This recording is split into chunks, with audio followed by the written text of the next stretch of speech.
ఆకాశంలో ఒక నక్షత్రం పేలిపోతుంది, అంటే దాని కాలం అయిపోయింది, అది పేలిపోతుంది. అది పేలిపోయిన తర్వాత భయంకరమైన బ్లాక్ హోల్గా మారిపోతుందట.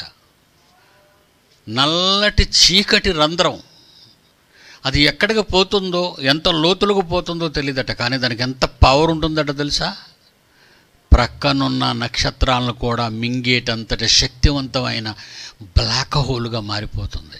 కటిక చీకటి బిలము అన్నాడు బైబిల్లో దాన్ని.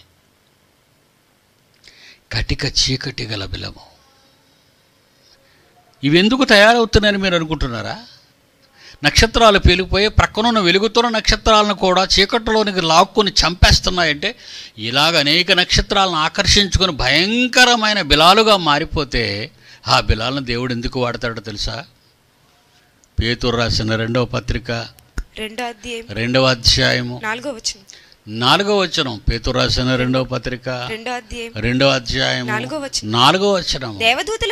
దేవదూతలు పవర్స్ అవి, సూపర్ పవర్స్ అవి. దేవదూతలు పాపము చేసినప్పుడు దేవుడు వాళ్ళను కూడా విడిచిపెట్టకుండా పాతాళలోకమందలి కటిక చీకటి గల బిలములలోనికి త్రోసేసి తీర్పుకు కావలిలో ఉంచుటకు వారిని అప్పగించును. కటిక చీకటి గల బిలాలు మీరు ఈ స్పేస్లోనే, ఈ అంతరిక్షంలోనే, మనం ఉన్న ఈ లోకంలో ఉన్నాయని మీరు అనుకోకండి. పాతాళలోకమందలి కటిక చీకటి గల బిలములు ఇంతకంటే పవర్ఫుల్ ఉన్నాయి అక్కడ. అవి దేవదూతలను బంధించే నిత్య స్థాయువులు, జైల్స్ అవి.